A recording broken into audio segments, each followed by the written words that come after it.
barzakh. Dinding gaib atau tembok gaib. Subhanallah, Pak. Ada laut, airnya kelihatan nyatu. Tapi kadar garam yang di sini dibandingkan kadar garam di sini berbeda.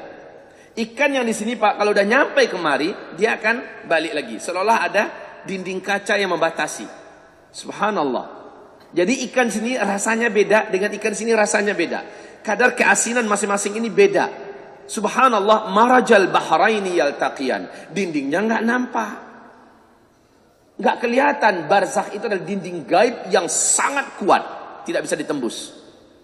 Tapi kapal yang jalan di atasnya bisa jalan. Subhanallah kaum muslimin. Bagi Allah itu seluruhnya cetek. Tahu cetek? Kecil. Gampang, ringan bagi Allah Subhanahu wa taala. Taib.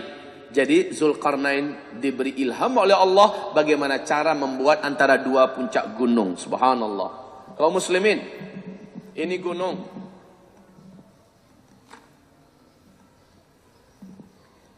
Ini gunung. Ini gunung. Di antara ini rata, inilah yang dicor oleh Zulkarnain. Subhanallah kaum muslimin. Sekali lagi Ibnu Battutah telah sampai kemari. Ibnu Battutah bercerita apa yang mereka temukan, apa yang mereka lihat, dan apa rekomendasi dari penduduk setempat. Bahkan penduduk setempat mengatakan jangan pernah pergi ke situ. Semacam ada hawa kematian kalau mendekat ke sana, Pak. Merinding seluruh bulu roma. Saya pernah mendengar dari ustadz anak kandungnya Abu Bakar Al-Ba'asyir, Ustaz Abdul Rahim. Beliau mengatakan beliau pernah mendekati tempat itu. Memang beliau mengatakan semacam ada hawa negatif yang sangat tidak nyaman. Tidak ada penduduk yang berani mendekati tempat ini, Pak. Tayyib. Dan ini ada janji dari Allah bahwa ada masanya nanti akan keluar. Akan lepas, akan runtuh. Ketika ini runtuh, maka mereka pun meluncur seperti sarang semut yang diganggu. Keluar semutnya kemudian merata kemana-mana. Kita lanjutkan firman Allah. Lanjutkan terjemahnya. Ketika besi itu sudah menjadi merah seperti api, dia pun berkata, berilah aku tembaga yang mendidih, agar kutuangkan ke atasnya besi panas itu. Maka mereka Ya'juj dan Ma'juj tidak dapat mendakinya dan tidak dapat pula melubanginya. Nah, kaum muslimin yang kami muliakan, dinding ini wahai hamba-hamba Allah yang kami muliakan, dimulai dengan nama Allah, dimulai dengan zikir, dimulai dengan doa oleh Zulkarnain beserta bala tentaranya.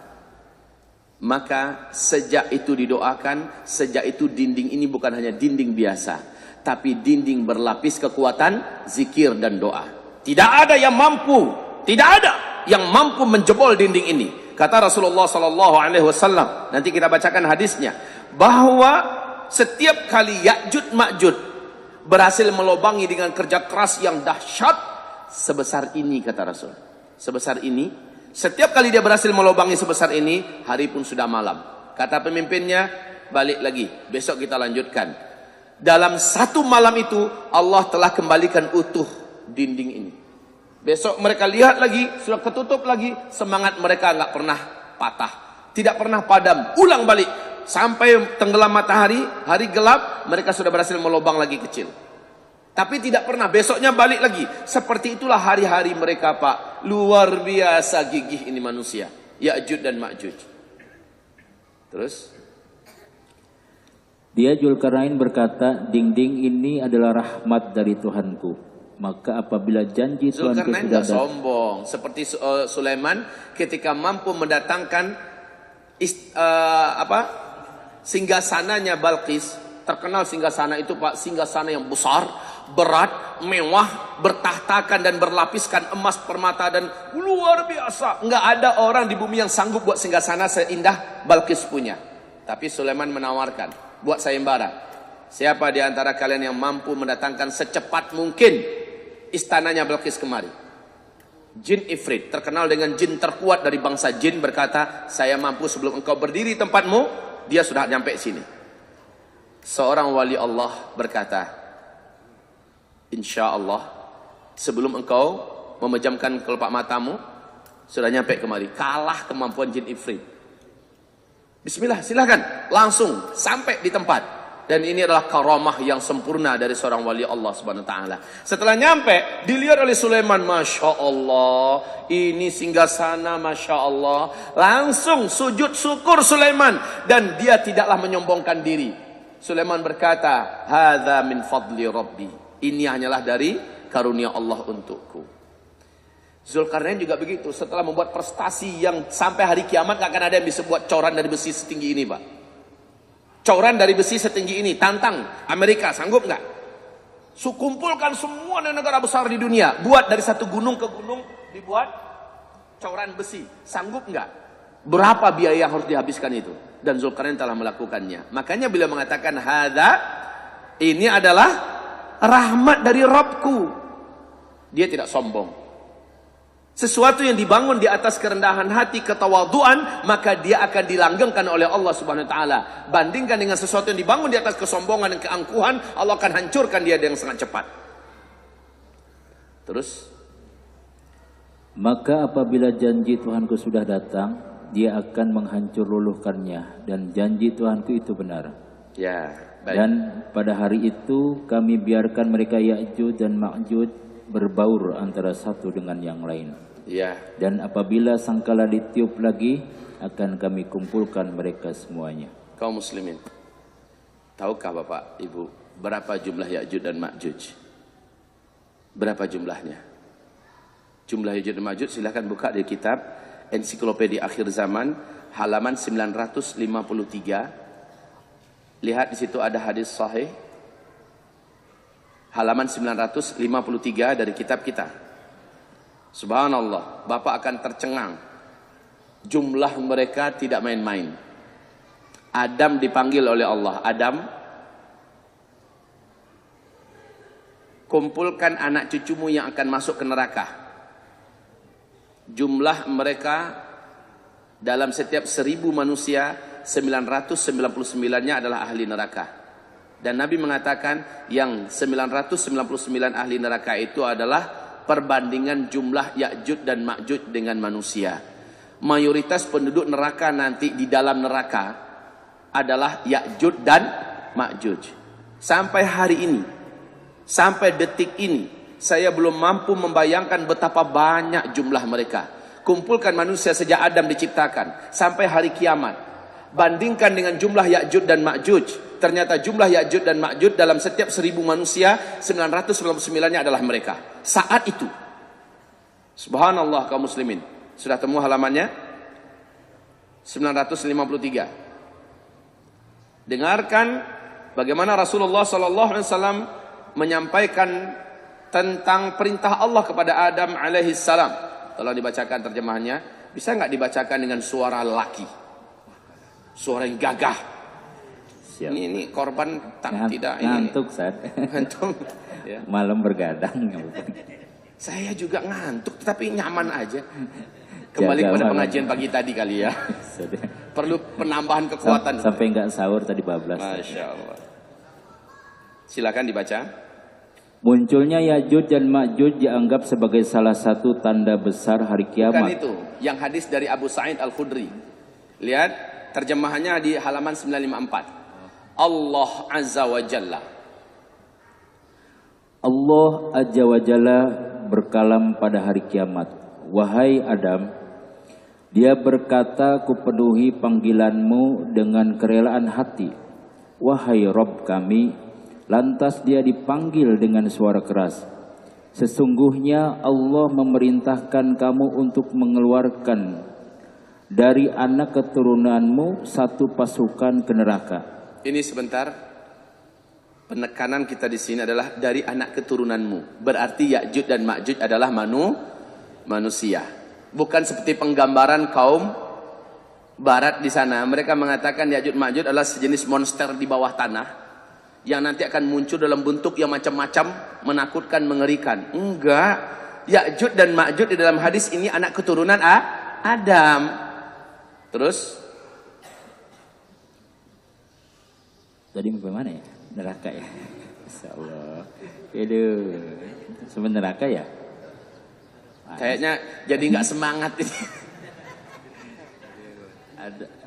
Sesungguhnya Allah memerintahkan kamu untuk mengeluarkan dari neraka keturunanmu satu pasukan ke neraka. Adam bertanya, wahai Robku, apakah pasukan neraka itu? Allah berkalam, dari setiap 1000 orang aku menyangka dia berkalam, ada 999 orang. Maka ketika itu wanita hamil menggugurkan kandungannya, anak kecil menjadi beruban, dan kamu melihat orang-orang itu mabuk, padahal mereka tidak mabuk. Akan tetapi itu adalah siksa Allah yang dahsyat. Keadaan itu memberatkan banyak orang sehingga wajah mereka berubah. Nabi SAW bersabda, antara Ya'juj dan Ma'juj 999 dan dari kalian satu. Jelas? Perbandingan jumlah manusia yang ada dengan Ya'juj dan Ma'juj. Manusia juga, tapi banyaknya jumlah mereka itu keterlaluan, Pak. Sekarang pertanyaan yang juga tidak terjawab, lebih bagus kita katakan Allahu a'lam, adalah apakah sejak Ya'juj dan Ma'juj dikurung ini sampai sekarang dia beranak pinak di sana? Apakah dia tidak termakan oleh waktu, apakah dia tidak tersisir oleh zaman? Apakah dia tidak mati? Apakah dia hidup terus? Kalau dalam banyak riwayat, mereka termasuk jenis makhluk Allah yang dipanjangkan umur. Dan mereka kayak kelinci, Pak. Kayak kelinci. Kawin di mana-mana, beranak pinak terus berkembang biak. Bertambah banyak, bertambah banyak, bertambah banyak, bertambah banyak, bertambah banyak. Dan mereka semakin kuat. Semasa mereka masih zaman manual, masih menggunakan pedang, tombak, panah, memang betul-betul asli manual. Ketika mereka lepas nanti, alam seperti tidak berubah menurut pandangan mereka. Sebab apa? Menurut mereka, mereka baru berapa hari, seperti Ashabul Kahfi merasakan baru berapa hari dalam gua. Sehingga ketika mereka keluar, manusia sudah kembali ke senjata manual. Orang sudah kembali mengandalkan jalan kaki dan berkuda. Berperang dengan tombak dan panah. Semua ketamadunan yang ada sudah dihancurkan oleh Allah melalui agenda besar. Meteor menghantam bumi, dukhan menyelimuti bumi, peperangan, penghancuran. Sehingga ketika Ya'juj Ma'juj lepas, keluar, dia menganggap tidak ada yang berubah. Ya, terus ibarat Allah yang kami muliakan, sebentar. Rasulullah mengatakan bahwa sesungguhnya mayoritas penduduk neraka itu diisi oleh Ya'juj dan Ma'juj. Luar biasa banyak, Pak. Kita sekarang ada berapa miliar penduduk manusia di bumi ini? 7 miliar, lebih kurang. Gabungkan dari sejak Nabi Adam diciptakan sampai nanti hari kiamat.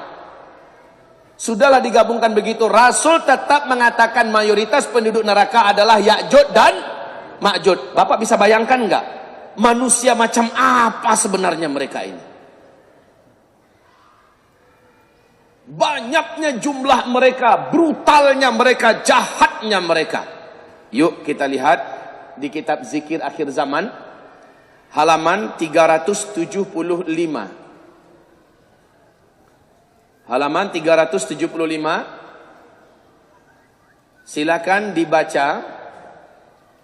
Allah memberitahukan kepada Isa dengan firman-Nya. Ini hadis sahih Muslim, ya. Silakan. Allah memberitahukan kepada Isa dengan firman-Nya.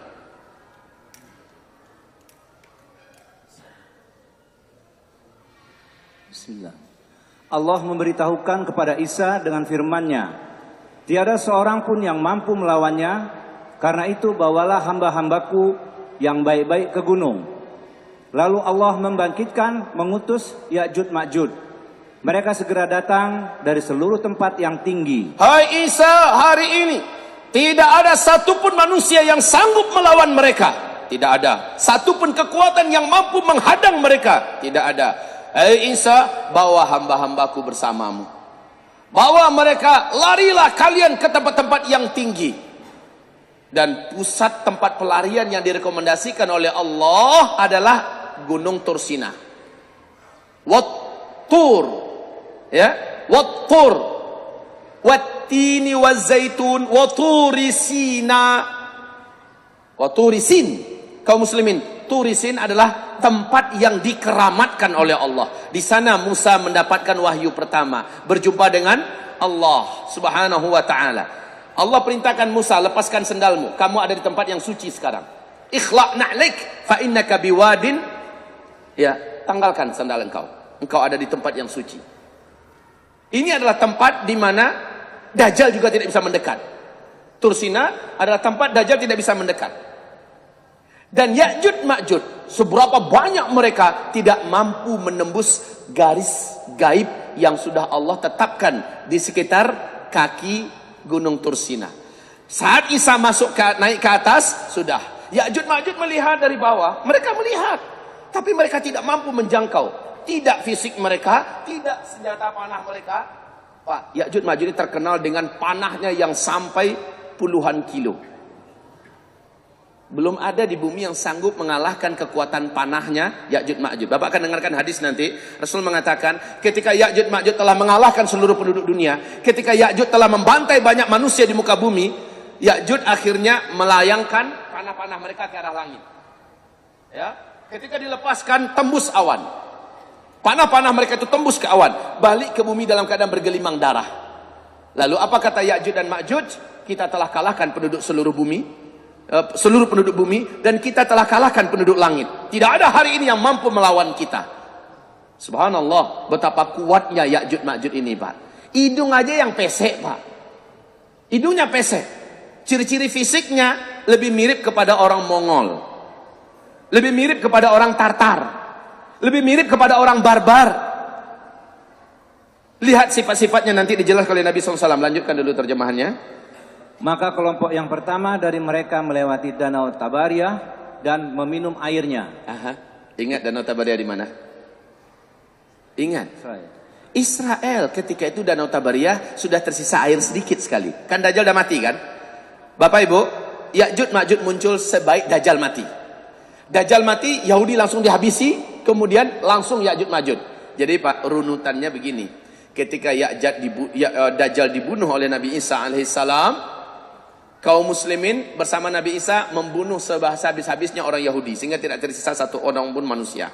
Setelah itu salib dihancurkan, manusia berbondong-bondong masuk Islam. Tidak ada satu agama pun Islam saja.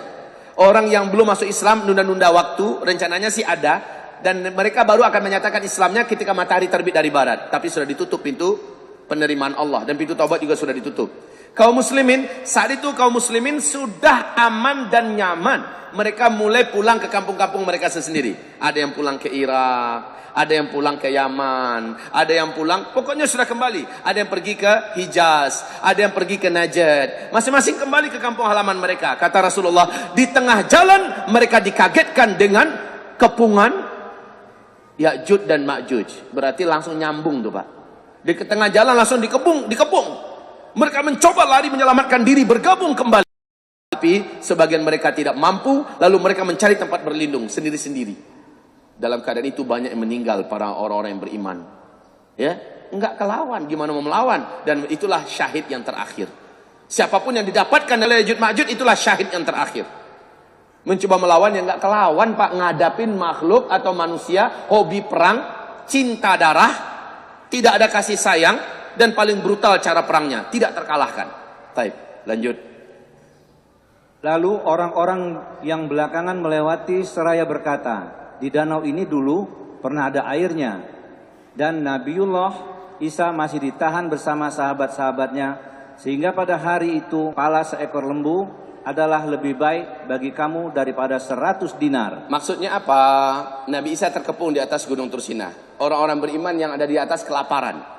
Jadi kepung Pak, dari mana dapat makanan? Gunung Tursina kan tandus.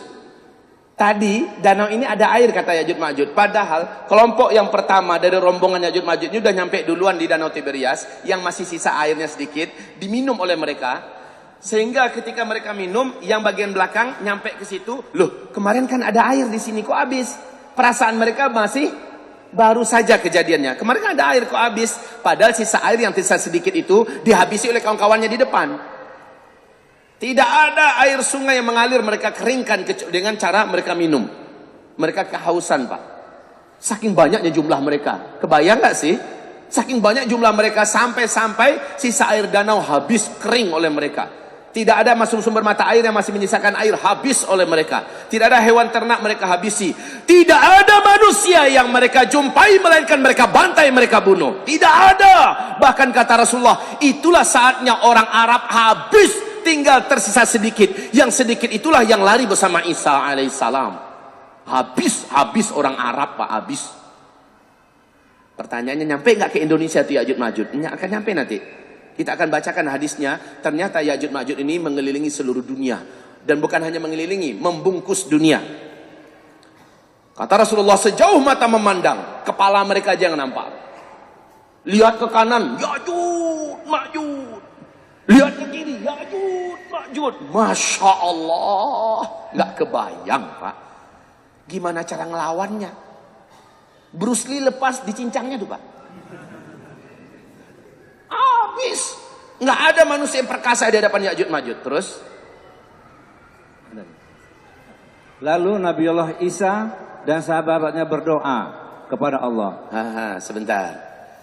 Ada kekuatan yang tidak mampu dihadapi oleh Ya'juj dan Ma'juj. Semua kekuatan di bumi telah tunduk. Semua kekuatan yang ada di bumi, semua penguasa telah dihancurkan oleh Ya'juj Ma'juj. Tapi ada satu kekuatan yang Ya'juj Ma'juj benar-benar luluh di atas kekuatan itu, yaitu doa dan zikir umat Islam yang saat itu dipimpin oleh Isa alaihis salam. Kita akan bacakan nanti kaum muslimin. Stop sampai di situ dulu. Sekarang lihat kembali ensiklopedia akhir zaman kita, halaman 968.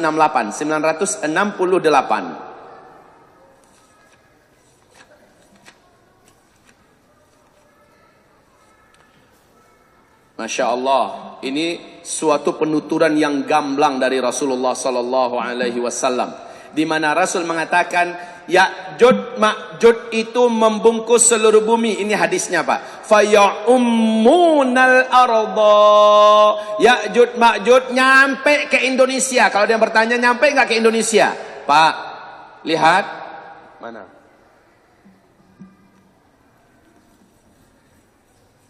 Semua tanda-tanda besar kiamat, bukan hanya Arab saja yang akan mengalami, tapi seluruh dunia. Semua tanda-tanda kiamat. Tanda kiamat yang pertama apa? Dukhon. Dukhon ini apa hanya di Arab saja? Hah? Tidak.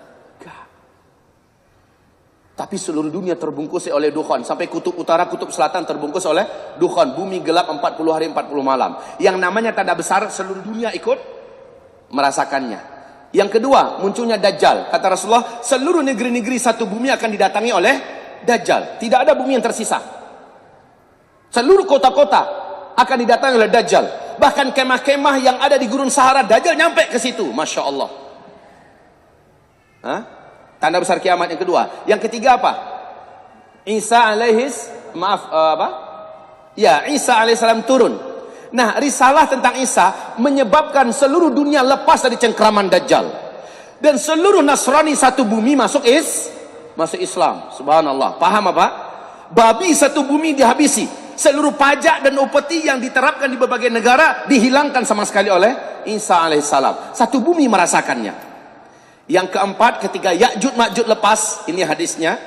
Coba dilihat, saya berikan stabilo biru.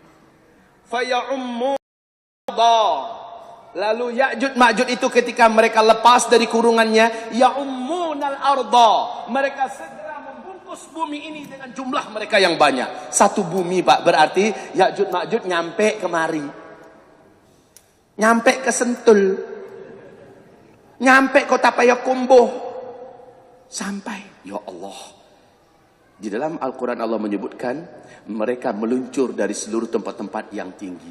Dan ini tidak bisa ditafsirkan dengan tafsiran-tafsiran apapun kecuali secara fisik. Tafsiran zahir. Memang fisik mereka. Mereka akan datang nanti dari bukit-bukit, dari gunung-gunung, mereka akan keluar. Intinya, ketika tembok itu telah diizinkan oleh Allah runtuh, seolah-olah mereka dari berbagai macam bukit turun ke bawah. Di mana mereka Allah sembunyikan? Wallahu a'lam. Sekarang ini di mana peta mereka? Wallahu a'lam. Kalau Bapak bertanya kepada saya, Ustaz, sekarang di mana mereka? Temboknya udah ketemu sekarang, Pak. Ya, di mana tadi? Dengan Armenia, ya, di antara itu, Pak. Sudah ketemu sekarang. Tapi kok manusianya nggak nampak? Tapi ketika tembok itu runtuh dan tembok itu jatuh rata dengan tanah, kata Rasulullah, tiba dari berbagai dataran tinggi mereka meluncur ke bawah. Seperti orang-orang yang memang sudah lama ingin bebas, ketika mereka bebas mereka langsung meluncur. Anehnya, bukan hanya di Azerbaijan saja, bukan hanya di Siberia saja, bukan hanya di Rusia, di Cina saja mereka meluncur. Dari Arab, dari bukit-bukit yang tinggi mereka juga meluncur. Pertanyaannya, dari mana mereka Allah hadirkan? Mereka telah digaibkan oleh Allah Subhanahu wa taala dan ketika mereka keluar, pokoknya mereka tahu mereka langsung meluncur ke daerah yang rendah. Disitulah mereka menghabisi siapapun manusia yang mereka temukan. Cuman sekali lagi, pastinya mereka meluncur juga enggak dari gunung di Indonesia, Gunung Merapi, Gunung Singgalang, kan ada gunung-gunung yang di Sumatera Barat, Gunung Kerinci. Dari itu kan mereka turun ke bawah, di mana mereka Allah sembunyikan selama ini tidak terjawab. Jawaban yang paling pantas adalah la adri wallahu a'lam. Aku tak tahu, Allah yang lebih tahu. Pokoknya di ayat jelas sekali Allah berfirman tadi, mereka meluncur dari seluruh tempat-tempat yang tinggi. Wahum min kulli hadabin yansilun. Surat Al-Anbiya ayat 96. Wahum min kulli hadabin yansilun. Mereka dari seluruh tempat-tempat yang tinggi berlari ke bawah dan menyelimuti 2 bungkus bukit itu. Kayak nggak habis-habis, Pak. Terus mereka keluar. Dari mana sih mereka sebelumnya? Khalas, jangan ditanya lagi. Terus kaum muslimin yang kami muliakan, lanjutkan.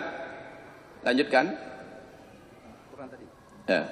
Oh enggak, di kitab tebal, di kitab ensiklopedia akhir zaman, coba baca, Ya'jud dan Ma'jud akan dibukakan pintu. Ya'jud dan Ma'jud akan dibukakan pintu, lantas mereka keluar sebagaimana kalam Allah Ta'ala. Dan dari tiap-tiap tempat yang tinggi, mereka turun dengan cepat. Mereka turun dengan cepat. Dari tempat-tempat yang tinggi mereka turun dengan cepat. Syekh Imran Hussein, beliau mengatakan maksudnya nanti adalah dengan teknologi tinggi. Dengan pesawat-pesawat yang sangat banyak mereka meluncur. Enggak, kaum muslimin. Makanya dengan tanpa mengurangi rasa hormat kita kepada Syekh Imran Hussein sebagai guru yang paling senior tentang masalah bedah akhir zaman, beliau sangat berani mentakwil-takwilkan ayat dan hadis kepada makna seperti Dajjal itu bukan sosok tetapi dia adalah sistem. Kan begitu kan? Matahari terbit dari sebelah barat itu maksudnya bukan fisik matahari ini, tetapi yang dimaksud adalah Islam bangkit nanti dari Eropa dan Amerika. Begitu beliau mentakwil-takwilkan kaum muslimin. Padahal ada hadis yang sahih yang menyebutkan fisik matahari yang nanti akan muncul. Ada hadis yang sahih tentang menyebutkan ciri-ciri fisik Dajjal. Bagaimana dia nanti lari, bagaimana dia dibunuh oleh Isa dan sebagainya. Baik. Selanjutnya kaum muslimin, sekarang ada beberapa poin yang perlu kita perhatikan. 1, Zulkarnain membangun benteng itu dengan zikir dan doa, menjadikan benteng itu kuat. Menjadikan benteng itu kuat.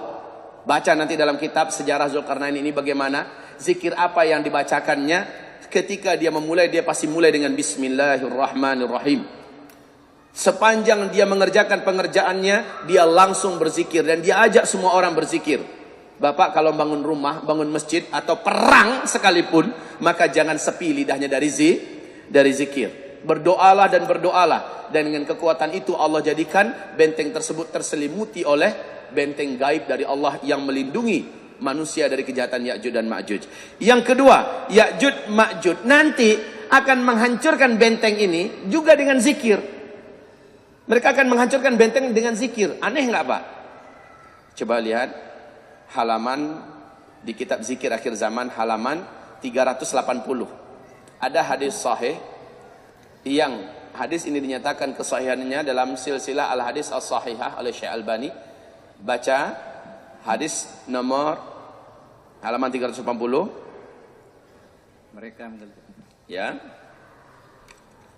Mereka menggalinya setiap hari, sehingga ketika mereka hampir dapat melubanginya, maka pemimpin mereka berkata, kembalilah kalian besok akan dapat melubanginya. Lalu Allah ketika udah berlubang sebesar ini, kata Rasulullah, mereka sudah terpaksa harus pulang. Sebab apa? Udah gelap, udah malam. Kembalilah, besok kita ulangi. Terus Lalu Allah mengembalikannya sekokoh semula, sehingga apabila telah sampai waktunya dan Allah berkehendak melepaskan mereka di tengah-tengah manusia, maka pemimpin mereka berkata, kembalilah, besok kalian akan dapat melubanginya. Jika Allah telah menghendaki. Ada kalimat insya Allah. Ketahuilah kaum muslimin, kalimat insya Allah ini kalimat keramat. Allah mengharamkan jangan sampai kamu melakukan suatu perbuatan besok tanpa mengucapkan insya. Apapun rencana yang tanpa kita katakan insya Allah, maka rencana itu tidak direstui oleh Allah Subhanahu wa taala. Apapun rencana yang kita susun, program yang kita buat tidak menyertakan kalimat insya Allah, maka rencana itu akan dibatalkan oleh Allah Subhanahu wa taala. Jadi kalimat insya Allah adalah kalimat yang sangat kuat. Besok kata Ya'juj Ma'juj. Coba lihat Pak, kekuatan zikir hanya akan kembali mampu disingkapkan dengan zikir lagi. Insya Allah itu zikir apa enggak? Ketika sang penguasa mengatakan insya Allah, jadi. Besoknya tetap berlubang seperti itu, maka mereka bekerja lagi, karena udah tipis, kan dijebol terus kan, udah tipis, senang saja mereka untuk menghancurkannya. Persis seperti Ghulam, yang sang raja berkata, gimana cara saya bisa menghabisi kamu? Ghulam ini berkata, kamu tidak akan bisa bunuh saya kecuali dengan beberapa syarat. Apa syaratnya? Kumpulkan seluruh rakyatmu di alun-alun. Yang kedua, nanti ikatkan saya di batang atau pohon kurma. Yang ketiga, kamu langsung yang melepaskan anak panah ke saya. Masih ingat kisah ini?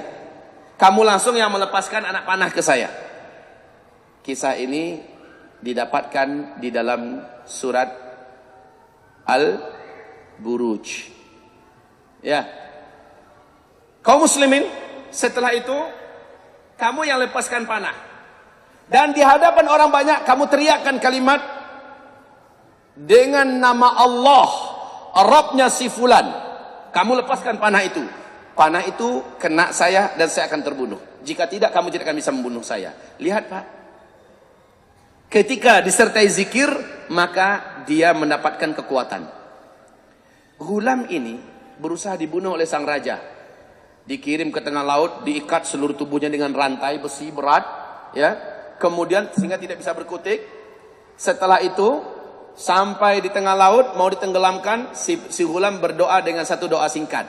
Doa ini bisa dibaca Pak, di dalam kitab ini ada dijelaskan dengan sangat jelas bahwa siapa yang berdoa dengan doa ini ketika dia pasti terancam kematian, maka dia baca doanya adalah Allahumma kfinihim bima syi'ta. Ya Allah, selamatkan aku dari kejahatan mereka dengan caramu. Doa si pemuda ini, Ghulam ini hanya begitu saja. Allahumma kfinihim bima syi'ta. Pemuda ini, Ghulam ini membaca itu. Kemudian yang terjadi apa Pak?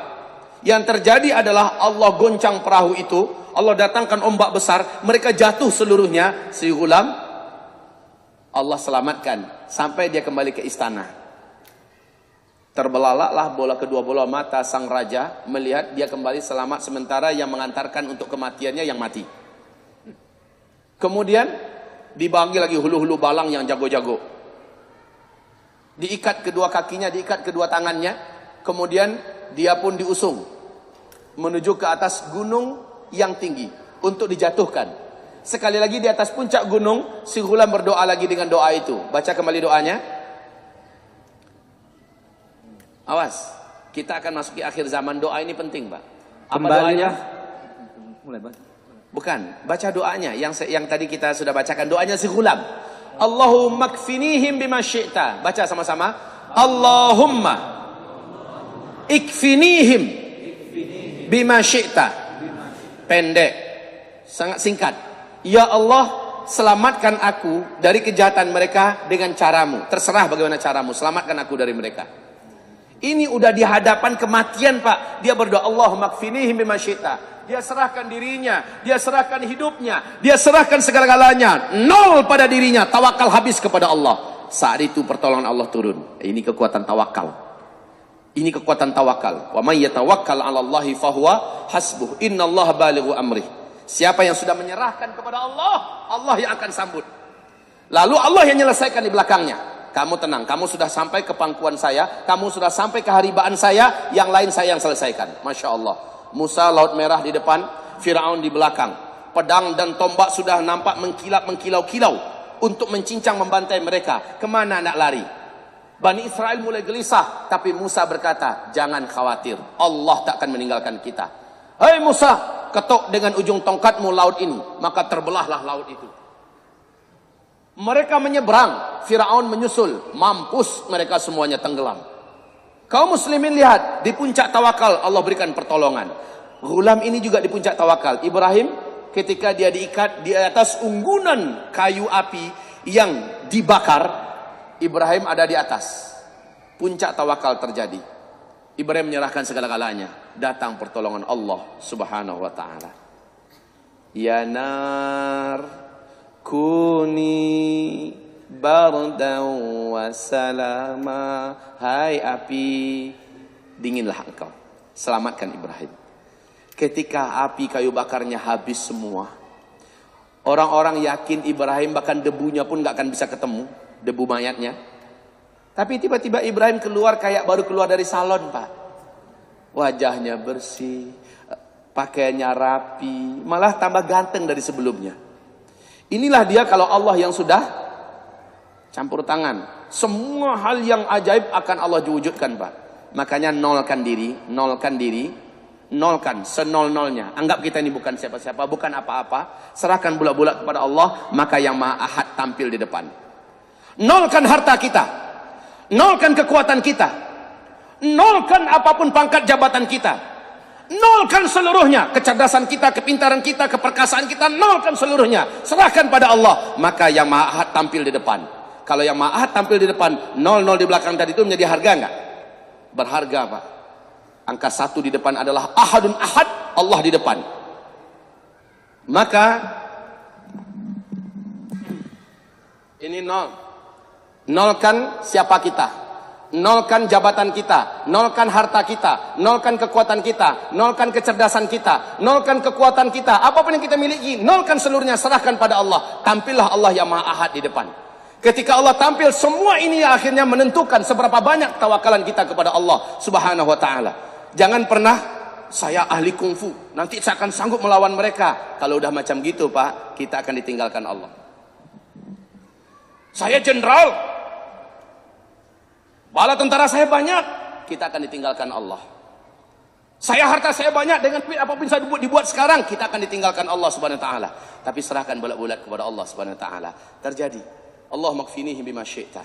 Ya Allah, cukupkan aku dengan caramu. Selamatkan aku dengan caramu. Sayyidah Zainab Al-Ghazali punya kisah yang menarik ketika beliau di penjara Mesir. Dia difitnah, Pak. Beliau adalah salah seorang aktivis Ikhwanul Muslimin saat itu. Ustazah yang legendaris. Beliau dimasukkan ke penjara, berbagai macam siksaan dialaminya dengan sedahsyat-dahsyatnya siksaan. Pada kesimpulan terakhir, dia dieksekusi dengan cara yang menjijik. Bapak tahu caranya? Ustazah Sayyidah Zainab Al-Ghazali ini dalam keadaan kakinya dirantai, dia terduduk di sudut penjara, tangannya juga dirantai. 3 ekor anjing hitam, anjing helder yang dilaparkan selama 1 minggu, dilepaskan setelah diminyaki dia dengan bau minyak yang sangat merangsang untuk anjing. Rencananya dia akan jadi umpan untuk anjing. Subhanallah. Opsir penjara ini, kaum muslimin yang kami muliakan, masukkan 3 ekor anjing itu, dan mereka kira-kira setengah jam atau 20 menitan habis dah. Tinggal tulang belulang saja lagi. Ini perkiraan mereka. Saat dibuka setengah jam kemudian, mereka terbelalak. 3 ekor anjing itu, 1 di samping kanan, 1 di depan, 1 di samping kiri, sambil goyang-goyangkan ekornya, kayak menjaga tuannya. Ustazah Sayyidah Zainab Al-Ghazali aman, tidak ada yang luka sedikit pun, kayak dijaga malah oleh 3 ekor anjing. Lihat bagaimana Allah Subhanahu wa taala menyelamatkan orang yang sudah menitipkan jiwa raganya kepada Allah Subhanahu wa taala. Kaum muslimin hamba-hamba Allah kami muliakan, terus bacakan. Allah berkata besok kembali, besok kalian akan dapat melubanginya jika Allah telah menghendaki. Lalu mereka kembali lagi, sedang dinding itu dalam keadaan seperti waktu mereka meninggalkannya dulu. Lalu mereka Ya'juj Ma'juj melubanginya dan keluar ke tengah-tengah manusia, lantas minum air, dan orang-orang berlari dari mereka. Siapkan halaman 383. Kita lihat Firaun baru telah lahir di muka bumi. Dan itu dalam bentuk kekuatan yang global, Ya'juj dan Ma'juj. Kalau Firaun lama, ingatkah Bapak Ibu bagaimana Firaun lama melumpuhkan Musa dan Harun serta Bani Israel? Firaun lama telah pernah juga menembakkan panah ke arah langit. Ya kan? Lalu setan melumuri ujung panah itu dengan darah. Sehingga manusia menyangka Firaun telah membunuh Tuhan yang di langit. Aku telah bunuh Tuhan yang di langit. Perangai Firaun ini diulangi oleh Ya'juj dan Ma'juj. Yang dikejar oleh Firaun adalah Musa dan Harun. Yang dikejar oleh Ya'juj Ma'juj siapa? Isa dan siapa? Dan Al-Mahdi. Mirip Pak. Yang dikejar mereka adalah Isa dan Al-Mahdi. Yang dikejar oleh Firaun dulu adalah Musa dan Harun. Kemudian apa yang mereka lakukan Firaun? Dia kuasai seluruh negeri manapun yang bisa mereka jangkau. Sementara Ya'juj, nah bedanya nanti Firaun masih terbatas kekuasaannya. Firaun di zaman Nabi Musa dulu. Ya'juj Ma'juj seluruh muka bumi. Sama dengan khilafah Islamiyah. Kan ada 5 fase sejarah. Ada fase kenabian, ada fase khilafah Rashidin, ada fase khilafah dengan sistem kerajaan. Ini adalah fase kita. Fase tidak ada khilafah dan ini kembali tegak khilafah. Nah kaum muslimin, khilafah di masa ini baru 2/3 bumi dikuasai. Rasul mengatakan khilafah terakhir nanti ta'ummul arda. Satu bumi ini dikuasai penuh 100% oleh khilafah Islamiyah. Ini perbedaan khilafah yang terakhir nanti Pak. Khilafah yang terakhir satu bumi. Sama dengan Firaun zaman dulu, hanya wilayah-wilayah terdekat dengan kerajaannya saja yang dikuasainya. Dan manusia dihinakannya. Sementara nanti Ya'juj Ma'juj sebagai Firaun akhir zaman, satu bumi ini akan dikuasainya dan penduduk langit akan diperanginya dengan cara melepaskan anak-anak panah. Taib. Selanjutnya hamba-hamba Allah yang kami muliakan, lalu dengan 3 kali doa dan zikir kaum muslimin dari atas gunung Tur, senjata terkuat dipakai saat itu. Ad-doa silahul mu'min. Doa itu adalah senjata orang yang beriman. Ketika Ya'juj Ma'juj tak mungkin dilawan, dan itu pasti. Ya'juj dan Ma'juj tak mungkin dikalahkan, itu pasti Pak. Saat itu apa yang sanggup mengalahkan mereka? Hanyalah Allah. Mereka berdoa. Isa angkat tangan tinggi. Ya Rab, Ya Rab, Ya Rab. Setiap kali Isa melanturkan doa, amin. Orang-orang beriman mengaminkan. Inilah kekuatan doa. Ya, orang-orang beriman mengaminkan. Dalam hadis Sahih Bukhari, salah satu kebiasaan Nabi kalau kumpul-kumpul dengan sahabat-sahabatnya, Nabiullah Sallallahu Alaihi Wasallam suruh salah seorang sahabat berdoa, yang lain mengaminkan. Di kesempatan yang lain, kamu yang berdoa, yang lain mengaminkan. Kadang-kadang beliau yang berdoa, yang lain mengaminkan. Ya, nah ini dilakukan nanti di akhir zaman oleh Isa alaihissalam. Ya Allah, pada hari ini tidak ada satupun dari makhlukmu yang sanggup mengalahkan Ya'juj dan Ma'juj ini. Kami sudah lemah. Karena kenapa Pak? Karena Isa sudah kelaparan di atas bukit. Orang-orang beriman sudah kelaparan di atas bukit Tursina. Sampai-sampai 1 kepala lembu lebih berharga daripada 100 keping dinar. 1 dinar itu berapa fulusnya? 1 dinar itu berapa fulusnya? Kalau uang rupiah kita sekarang. Anggap 2 juta aja dulu. Anggap 2 juta saja dulu. Kali 100 berapa? Kali 100 berapa? 200 juta. Ya, 200 juta ya. 1 kepala lembu, 1 kepala sapi. Lebih mahal lagi harganya daripada 200 juta fulus. Maksudnya apa? Saking laparnya sehingga sedikit makanan jadi rebutan orang-orang beriman di atas.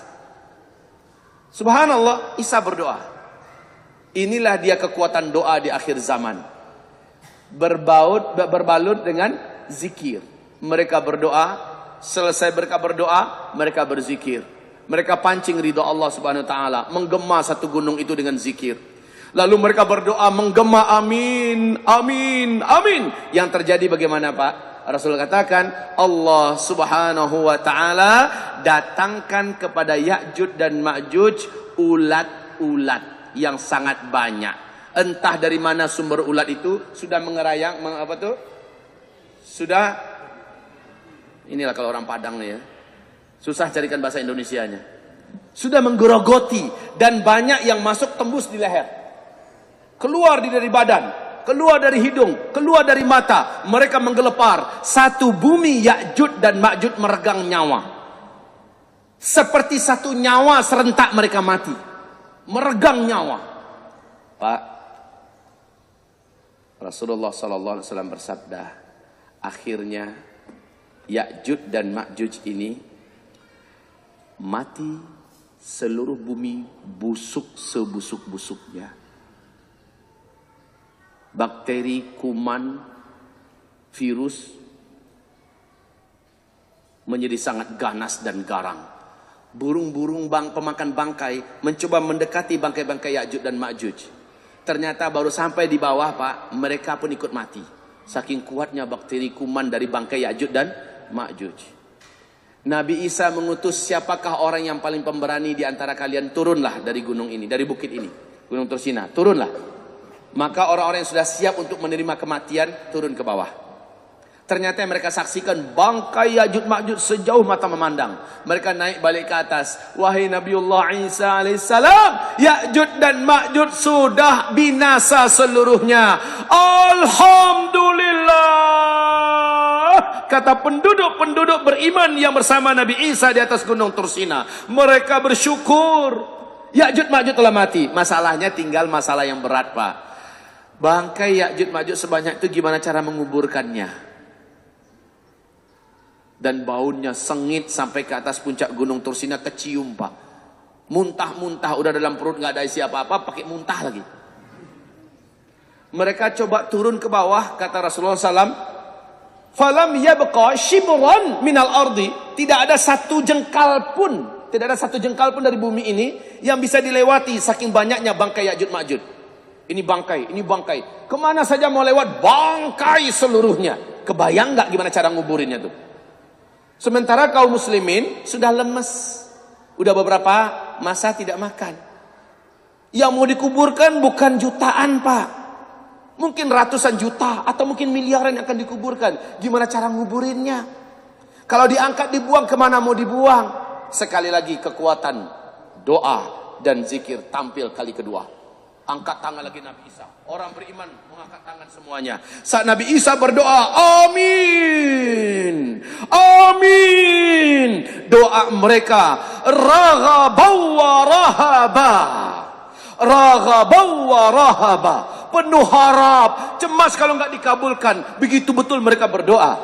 Dalam doanya kali ini Isa berdoa, ya Allah, tidak ada satupun hambamu yang sanggup membersihkan bumimu ini dari bangkai-bangkai Ya'juj dan Ma'juj. Ya Allah, bersihkanlah dengan caramu. Bersihkanlah dengan kuasamu. Tiba-tiba kata Rasulullah, Allah jadikan langit menjadi gelap gulita. Di siang hari bolong, langit langsung menjadi gelap gulita. Tidak ada satu cahaya matahari pun yang tembus. Apa yang terjadi? Bukan awan yang datang, bukan malam yang datang, bukan. Lalu apa? Kata Rasulullah, dari langit turun burung-burung yang sangat banyak. Burung itu burung-burung perkasa yang besar-besar. Lehernya, ukuran leher burung itu dan bentuknya mirip dengan leher onta. Lihat hadisnya di sini, di kitab kita. Jangan sampai ada yang mengatakan, Ustaz, ini ada dalilnya enggak ya bahwa burung-burung seperti itu nanti akan turun ke bumi? Masya Allah, Rasulullah SAW menyebutkan tidak ada satupun burung melainkan mereka akan, ini halaman 384. Halaman 384 dari kitab Zikir Akhir Zaman. Hadis ini diriwayatkan oleh Imam Muslim, nomor hadis 5228. Silakan dibaca. Lalu itu. Ya. Lalu Nabi Allah Isa dan sahabat-sahabatnya berdoa kepada Allah. Maka Allah mengirim cacing-cacing kepada bangsa Ya'juj dan Ma'juj sehingga mereka mati secara serempak. Cacing-cacing, ulat-ulat, dud. Ya, terus secara serempak seperti matinya seorang manusia saja. serentak matinya semua. Terus Kemudian Nabi Allah Isa dan sahabat-sahabatnya turun dari gunung ke bumi. Ternyata tidak ada sejengkal pun tempat di bumi melainkan dipenuhi oleh bangkai-bangkai yang berbau busuk. Maka Nabi Isa dan sahabat-sahabatnya berdoa kepada Allah. Kemudian Allah mengirimkan burung yang lehernya seperti leher unta. burung unta untuk mengambil dan menerbangkan bangkai-bangkai itu kemana saja yang dikehendaki oleh Allah. Sebentar, kaum muslimin. Bapak bisa bayangkan nggak langit yang terang benderang langsung gelap gulita seperti malam tengah malam? Bapak bisa bayangkan nggak banyaknya burung tersebut? Hah? Banyaknya burung tersebut seimbang nggak dengan banyaknya jumlah Ya'juj dan Ma'juj? Ya'juj Ma'juj itu bukan kutu, Pak, tapi dia orang. Lah kalau burung hanya level burung merpati yang mau ngangkat, gimana mau diangkat tuh mayat? Makanya burungnya seimbang. Burungnya gede pula turun ke bawah. Lehernya besar, leher dan bentuk lehernya mirip dengan leher on. Ini hadis Sahih Muslim loh, ya. Kemudian satu ekor burung ambil satu bangkai Ya'juj Ma'juj, dibawa terbang. Kemanakah dibuang bangkai-bangkai yang begini banyak? Hah? Sudah saya ajarkan dulu jawabannya yang paling ilmiah.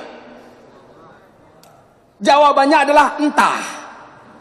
Allahu a'lam. Itu jawaban yang paling ilmiah, nggak ada pertanyaan setelah itu lagi. Dari mana burung itu datangnya? Di mana Allah sembunyikan sekarang? Jawabannya entah. Allahu a'lam. Ya, yang jelas hadisnya sahih bahwa burung ini akan datang. Ustadz, bulunya ada berapa? Apa urusannya nanyakan bulu? Sayapnya selebar apa? Nggak perlu, yang nggak penting. Yang penting sudah dikatakan bahwa burungnya ada gede-gede. Khalas. Bersihlah bumi. Tapi selesaikah masalahnya? Belum. Apa yang tersisa? Serpihan-serpihan daging yang tadi jatuh. Darah yang tadi mengalir. Satu bumi ini masih anyir, masih bau. Bagaimana? Bangkai fisiknya memang sudah hilang, tapi masih ada sisa-sisa pecahan daging, ulat-ulat yang berserakan di mana-mana, itu masih banyak di mana-mana. Bagaimana? Doa ketiga, dilantunkan lagi doa ke langit. Kaum muslimin mengatakan amin, amin, amin. Allah datangkan hujan yang sangat lebat. Di riwayat yang lain Allah kata Rasulullah, hujannya selama 3 hari 3 malam. Hujan ini membuat seperti kaca yang terkena lumpur atau kotor, dilap dengan kain lap, mengkilap kembali, bersih kembali. Bumi ini menjadi bersih, hilang bau, hilang ulat, hilang darah, hilang sisa-sisa serpihan daging dan sebagainya, hilang sehilang-hilangnya. Kemudian negeri Arab, sungai-sungainya langsung mengalir air, tanah langsung hidup dan rumput pun tumbuh. Mulailah kehidupan bagaikan surga di dunia, seperti yang kemarin kita sampaikan. Tapi sayang, jumlah orang Arab sudah sedikit. Itu pun yang selamat bersama Nabi Isa. Jumlah manusia sudah sedikit. Khususnya kaum laki-laki banyak yang sudah habis. 1 berbanding 50 wanita saat itu. Masuk fase kelima, 1 berbanding 50. Hah? Saat itu baru kaum ibu-ibu ikhlas untuk dipoligami. Bapak-bapak yang sekarang punya selera mau poligami sudah di alam barzakh. Kesian. Hah? Dan memang saat itu orang sudah tidak minat lagi dengan dunia. Seperti yang kita bacakan hadisnya kemarin. Harta emas yang melimpah, duit yang banyak, tanah yang luas, hewan ternak yang banyak, semuanya tidak lagi menggiurkan. Orang-orang beriman sudah fokus untuk ibadah. Toh harta kekayaan melimpah ruah, nggak perlu kerja pun duit ada, makanan lengkap, semua kehidupan dijamin, semuanya nggak ada yang bayar. Kalau sedikit, kalau sekarang hidup kita sedikit pajak, kena pajak ini, kena pajak itu, kena pajak ini. Lah zaman Nabi Isa semua pajak udah dihilangkan. Kita nggak mikirkan listrik lagi, Pak. Memang nggak ada listrik ketika itu. Ya, kita nggak mikirkan pajak tanah, pajak bangunan, nggak perlu, Pak. Bapak perlu rumah berapa nanti? Tinggal ambil. Seperti kata Al-Mahdi, pergilah kamu ke gudang emas. Berapa kamu perlu emas, ambil saja, bawa saja. Bapak bawa karung, Pak. Masukkan emas ke karung, lalu bawa. Ambil pedati, Bapak bawa emas. Saat itu benar-benar melimpah ruah setelah Ya'juj dan Ma'juj habis. Hamba-hamba Allah sekalian. Untuk kematian orang-orang yang hidup di bumi oleh Ya'juj dan Ma'juj, asal kita masih hidup, ternyata kita dibantai oleh Ya'juj Ma'juj, kita syahid. Kita syahid. Jangan takut ya. Alah, mati itu sebentar, Pak. Nyawa selembar, tidak cepat lambat kita pasti akan mati. Jadi jangan khawatir. Sekarang ini bukan itu yang kita pikirkan. Amal saya apa? Hari ini sudah saya siapkan apa? Itu yang jadi pikiran serius Bapak Ibu semuanya. Amal saya hari ini saya sudah persiapkan apa? Itu yang harus dipikirkan. Bukan, aduh mak, nanti kalau ada jalan keluar gimana ya? Nanti kalau meteor jatuh gimana ya? Nggak usah itu dipikirkan, dia akan terjadi. Yang penting apa yang harus di Bapak Ibu persiapkan dari amalan, dari kekuatan rohani, dari persiapan-persiapan lainnya yang diperintahkan. Perbanyak sedekah, kan itu yang diperintahkan? Masih ingat kajian kita tentang sedekah? Perbanyak sedekah, fa inna sadaqata junnah minal mata'ib wal masaib wal balaya. Sesungguhnya sedekah adalah benteng pelindung. Orang yang kuat bersedekah, dia akan dibentengi oleh Allah. Orang yang kuat bersedekah, dia akan dilindungi oleh Allah. Segala kepenatannya akan disegarkan oleh Allah. Segala kesulitannya akan dibukakan oleh Allah. Segala musibah yang wajib kena dia, diangkat oleh Allah. Nggak jadi kena, maka perbanyakkanlah sedekah. Dan sedekah itu dalam arti luas. Senyum adalah sedekah. Membuang sesuatu yang akan membahayakan orang lalu lalang di jalan juga adalah sedekah. Ngajak orang sholat juga adalah sedekah. Ngingatkan orang, ini waktu udah dekat juga adalah sedekah. Nunjukkan orang yang tersesat jalan adalah sedekah. Ya, jadi sedekah itu jangan dipersempit. Bagi orang miskin nggak punya duit, gimana kami mau bersedekah? Kamu bisa bersedekah dengan sedekah yang tidak putus-putus. Senyum aja terus kepada saudara kita. Pak, assalamualaikum, assalamualaikum, ya. Tapi jangan senyum sendiri. Senyum sendiri nanti dibawa orang ke RSJ, Pak. Sebarkan salam juga adalah sedekah. Berkata baiklah kepada istri, mesralah yang sayangku, cintaku, oh my life. Itu adalah sedekah.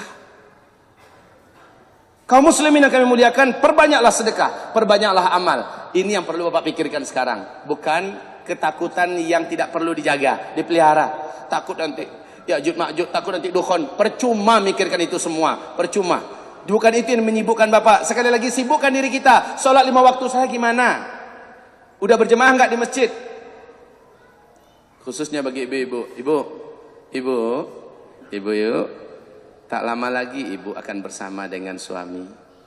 Karena laki-laki banyak akan diambil oleh Allah secepatnya. Selagi suami masih hidup, Bu, pintu surga ibu itu adalah suami. Maka benar-benarlah kepada suami ibu. Taati dia setaat-taatnya. Selama dia tidak maksiat kepada Allah, maka taatilah dia. Kata Rasulullah, ayyumam ra'atin salat khamsaha wa shamat syahraha wa ata'at zawjaha wa hafizat farjaha qila laha udkhulil jannah min ayyi abwabil jannati syi'ti. Wanita mana saja yang menjaga sholat 5 waktunya on time, bukan in time, tapi on time. Wa shamat syahraha, puasa Ramadannya dia fullkan terus. Kalaupun dia ada head, ada segala macamnya, dia ganti nanti di luar Ramadan. Kemudian wa ata'at zaujaha, dia senantiasa taat pada suaminya. Apa kehendak suaminya, apa yang disukai suaminya dia lakukan, insyaallah taala dia akan mendapatkan janji ujung hadis ini. Kemudian wa hafizat farjaha, dan dia menjaga kehormatannya, dia tidak berzina, dia jaga kulitnya tidak disentuh laki-laki yang tidak halal, auratnya tidak dilihat laki-laki yang tidak pantas, yang bukan mahram. Maka wanita ini qila laha, dikatakan kepadanya, udkhulil jannata min ayyi abwabil jannati syi'ti, masuklah engkau ke dalam surga dari pintu surga manapun yang engkau mau. Bu, ibu bisa masuk pintu surga mana saja, dari pintu mana saja yang ibu mau ketika ibu di hadapan pintu surga. Pilih dari satu pintu surga ke satu pintu surga, tiangnya kata Rasulullah sejauh 500 tahun perjalanan. Silakan Bu. Syaratnya tadi sholat 5 waktunya dijaga on time. Apapun kesibukan hentikan. Yang kedua, puasa Ramadannya penuhkan. Kemudian yang ketiga, taati suami. Di sini saya lihat banyak gagalnya ibu-ibu. Di sini banyak gagal ibu-ibu. Aku banyak melihat calon penghuni neraka. Nanti pada hari kiamat, waktu Isra Mi'raj nih, di hadis Sahih Bukhari, kata Rasul adalah kaum wanita. Para sahabat-sahabat yang wanita cemas dan bertanya, ya Rasulullah, ayakfurna billah, apakah mereka kafir kepada Allah? Tidak, kata Rasul. Bal yu'minna billah, Mereka beriman pada Allah. Walakinnahunna yakfurnal ashir. Tapi mereka banyak kafir pada suami. Istri banyak kafir pada suami. Ya Rasul, gimana bentuk istri kafir pada suami? Gimana bentuknya? Nabi berkata, "Idza ahsanta ila ihdahunna ad-dahra fara'at fika ma lam tarda faqalat ma ra'aitu fika khairan qat."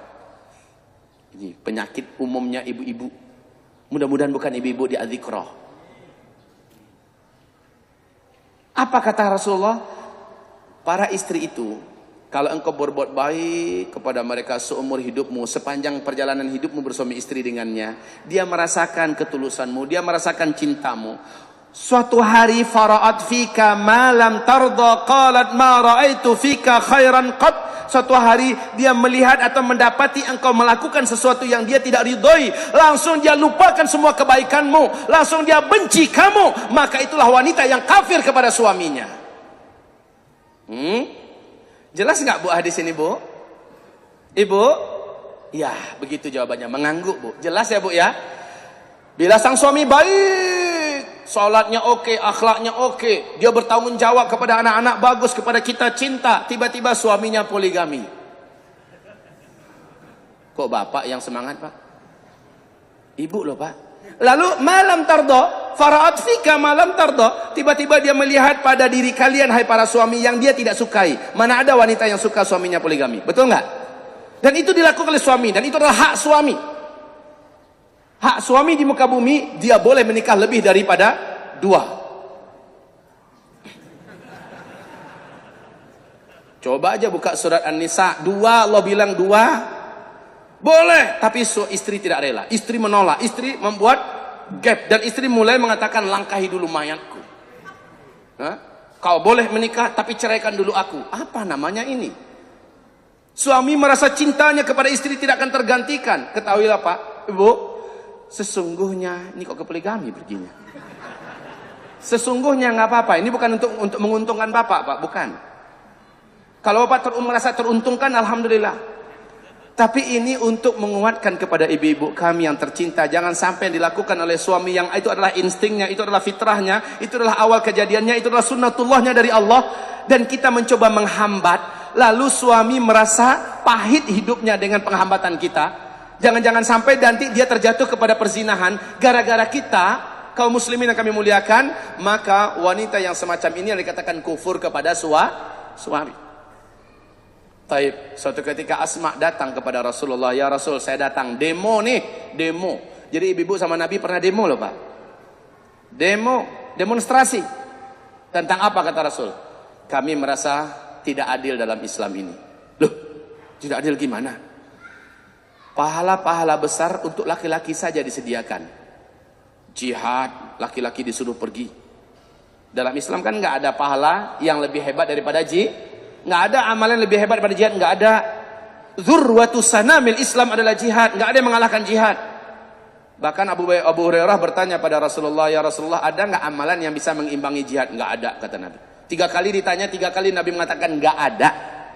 Kalau kamu mau tahu ada amalan yang bisa mengimbangi, oke, saya kasih tahu, kata Rasulullah. Sejak si mujahid keluar dari rumah, sejak itu kamu sholat, jangan berhenti sholatnya. Sampai mujahid pulang dari jihad, pulang ke rumah, baru kamu boleh stop sholat. Atau kamu baca Quran, sejak mujahid pergi dari rumahnya, sampai dia pulang kembali dari jihad ke rumahnya, baru berhenti baca Quran. Atau kamu puasa, jangan lepaskan puasa kamu, sampai si mujahid pulang, lepaskan puasa. Apa kata Abu Hurairah? Fa ayyuna yutiqu dzalika ya Rasulullah. Wahai Rasul, mana ada orang yang sanggup melakukan itu? Makanya kata Nabi, saya katakan tidak ada yang sanggup mengalahkan amalan jihad. Nah Rasulullah, kata Asma radhiyallahu anha, ini kan laki-laki semua yang disuruh berjihad, kami kan enggak. Kami mau berjihad tapi enggak diizinkan. Laki-laki disuruh Jumatan. Bapak tahu enggak pahala Jumatan, Pak? Apa kata Rasulullah SAW dalam hadis riwayatkan oleh Imam Ahmad, oleh Al-Hakim? Hadis ini tentang sahih kaum muslimin. Apa kata Rasulullah SAW? Idza man ghassala yaumul jum'ah waqtasala wa bakkara wabtakara wa masya ila al-madhhab wa masya ila al-masjid wa lam yarkab wadana minal imam walam yalghu kanat lahu likulli khatwatin minha ajru sanatin siyamiha wa qiyamiha. Subhanallah, siapa yang mandi di pagi hari Jumat, mandi benar-benar bersih-bersih pakai sabun, pakai sampo, bersih-bersih. Setelah itu waghtasala, lalu dia mandi lagi dengan cara mandi janabah. Ada dua cara mandi normal dan cara mandi sunnah, yaitu mandi janabah. Setelah itu kata Rasulullah, dia awal-awal datang pergi ke masjid. Dia kalahkan orang lain. Wa bakkara, lebih awal. Kemudian wabtakara, dan dia menyengajakan wa masya walam yarkab, dia jalan kaki dan dia tidak mau naik kendaraan, jalan kaki, enggak pakai sepeda motor, enggak pakai mobil, jalan kaki. Lalu dia ambil posisi paling dekat dengan imam, mau di shaf pertama, mau di shaf kedua, pokoknya paling dekat dengan imam.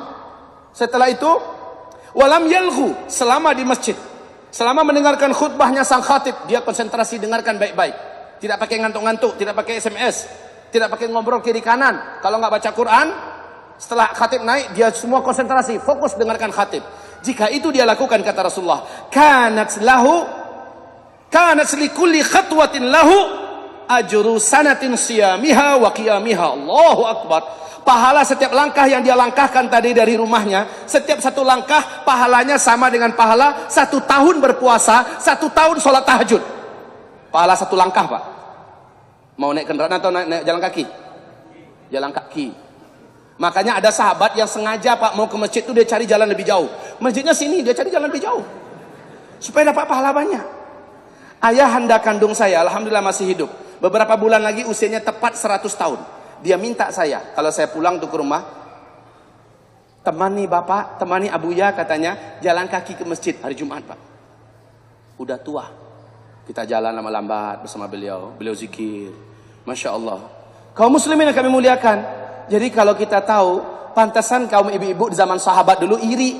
Lalu utus Asma bicara dengan Rasulullah SAW. Kami ini ya Rasulullah iri, kok Islam lebih mengutamakan laki-laki. Laki-laki aja terus yang dapat peluang. Jumatan, laki-laki yang disuruh. Lah kami, untuk urusan jenazah, nyolatkan jenazah, ngiringi jenazah, menguburkan jenazah, laki-laki lagi. Kami malah sering dikatakan lebih baik di rumah. Ya Rasulullah, gimana? Kami minta keadilan. Kata Rasul sallallahu alaihi wasallam, mau enggak kamu saya sampaikan sesuatu yang bila kalian kaum wanita buat, semua apa yang dibuat oleh kaum laki-laki di luar sana, kamu dapatkan pahala mereka tanpa mengurangi pahala-pahala untuk mereka. Sebanyak apa pahala mereka dikasih Allah, di copy paste oleh Allah, kamu dapat sebanyak itu. Padahal kamu di rumah saja. Mau nggak saya kasih tahu? Asma berkata, mau ya Rasulullah, mau. Maka kata Rasul sallallahu alaihi wasallam, pertama, taati suamimu setaat-taatnya. Jangan melawan, jangan membantah. Selama bukan maksiat pada Allah. Yang kedua, upayakan apapun yang menyenangkan hatimu, hati suamimu. Apa saja bisa senang hati suamimu, buat. Apa yang bisa senang hati suami, buat. Suami senang kita berpakaian seperti ini selama bukan maksiat, pakai. Suami suka kita berdandan seperti ini di rumah, buat. Suami suka kita masak ini, buat. Suami sukanya kita begini-begini selama bukan maksiat pada Allah, buat. Selama itu bukan maksiat pada Allah. Apapun yang disukai dan diinginkan suamimu selama itu bukan maksiat, buat dia senang kepadamu. Yang ketiga kata Rasul, jagalah kehormatanmu, jagalah kemaluanmu. Dan yang keempat, jagalah anak-anak dari suamimu dan harta suamimu di rumah suami. Jika itu engkau lakukan semua amalan suamimu di luar, mau berjihadkah dia, mau hajikah dia, mau umrohkah dia, mau jumatankah dia, mau apa saja dari amal soleh yang dia buat di luar, Allah copy pastekan pahala mereka semua mengalir kepadamu tanpa mengurangi pahala mereka sedikit pun. Mau bu? Mau ibu? Ibu di rumah saja tapi mengalir semua pahala suami pada kita. Sebenarnya enak bu jadi ibu bu. Enak. Kalau kita Pak, Bapak pernah melahirkan enggak? Enggak pernah. Pak, tahu enggak pahala melahirkan tuh Pak? Masya Allah. Pahala hamil Pak. Kalau Bapak tahu pahala hamil, mungkin Bapak akan berebutan untuk bisa hamil.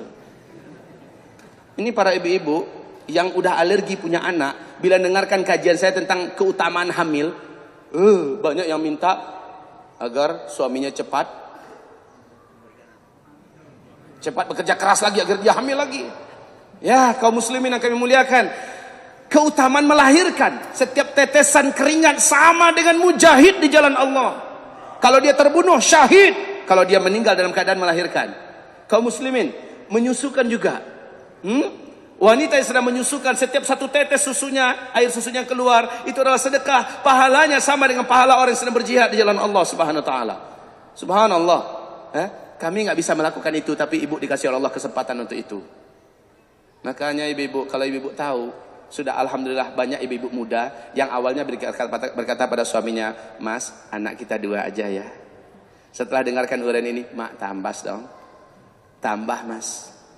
Pahalanya gede loh ternyata." Ibu-ibu yang udah terlanjur lakukan vasektomi ya, sudah nyesal kalau mereka tahu pahala, keutamaan hamil, keutamaan melahirkan, keutamaan menyusukan. Dan itu tidak bisa Bapak dapatkan, Bu. Kalau sempat ibu meninggal di antara keadaan hamil, melahirkan atau menyusukan, ibu syahid. Ibu syahid. Ibu syahid. Taib kaum muslimin, ini peluang kita. Ini peluang kita, Bapak-bapak, ibu-ibu yang kami muliakan, bagaimana kita mempersiapkan diri, bukan menghebohkan apa yang akan terjadi. Baik, kita break dulu sebentar, ada waktu untuk setengah jam kita tanya jawab. Dalam break ini, silakan kita menabung lagi untuk diri kita masing-masing. Jalankan infak kita, bersedekahlah karena Allah, dan Allah akan lipat gandakan kembalinya untuk kita di dunia, sementara dia terus berbunga di akhirat memberatkan timbangan amal kita. Tafadhal. Silakan sambil bimbing bersalawat dan berzikir. Allahumma sholli ala Muhammad ya Rabbi sholli alaihi wasallim.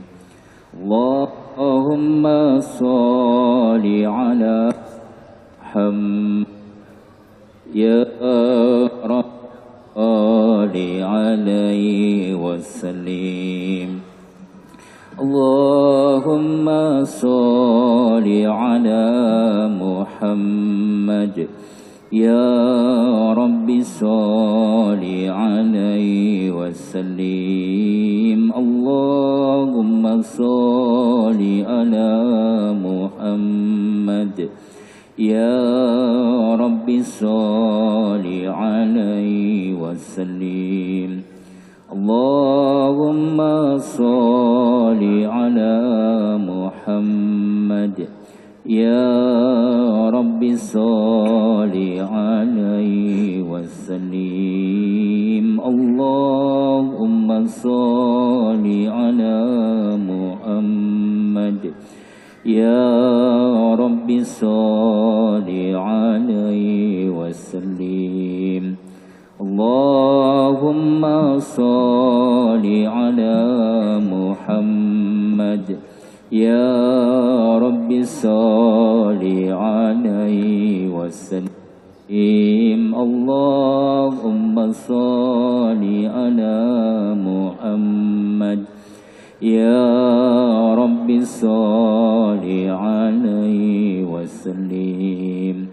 Allahumma sholli ala Muhammad ya Rabbi sholli alaihi wasallim. Persilahkan ayahanda, bunda yang ingin bertanya, dipersilahkan.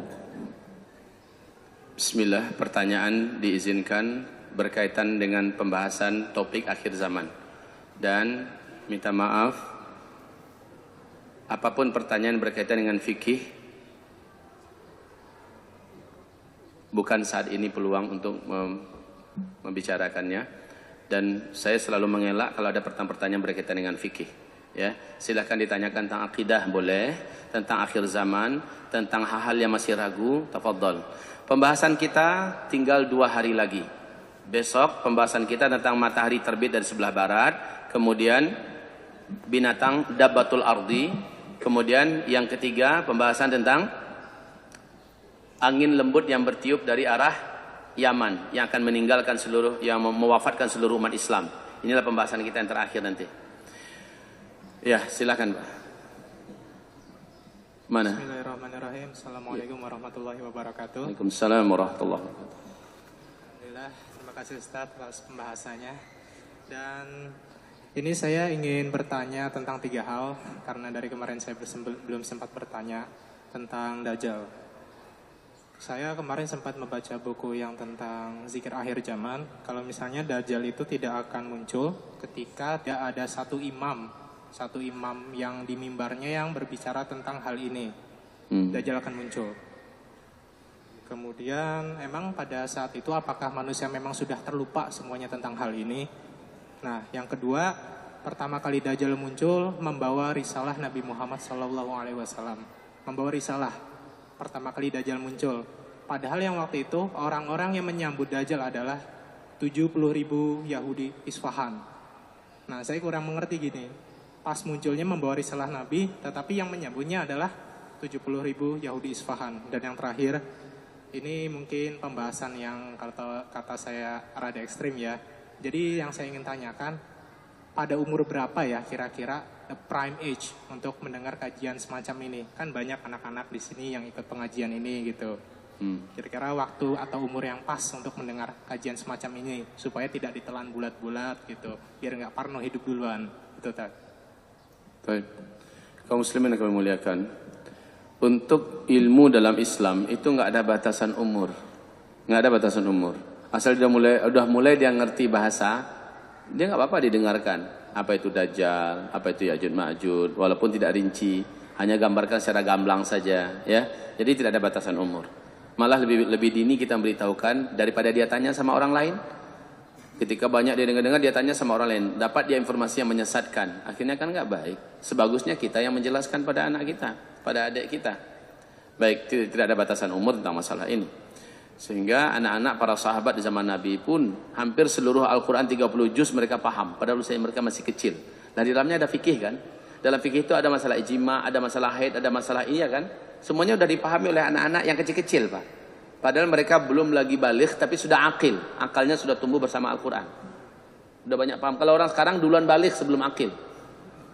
Paham masalah seks sementara akalnya belum sempurna. Nah, ini terbalik. Karena kita terlalu menganggap parno hal-hal yang harusnya disampaikan kepada anak-anak kita. Nggak apa-apa, diajarkan saja disampaikan. Mudah-mudahan mereka nanti bertanya lagi. Makanya perbekalan keilmuan kita cukup untuk menjawab anak-anak kita. Ya. Dan setiap anak bertanya jangan kita bantah, jangan kita cut. Kamu banyak tanya, umur kamu masih kecil, belum saatnya kamu nanya kayak gitu. Itu salah tuh Pak.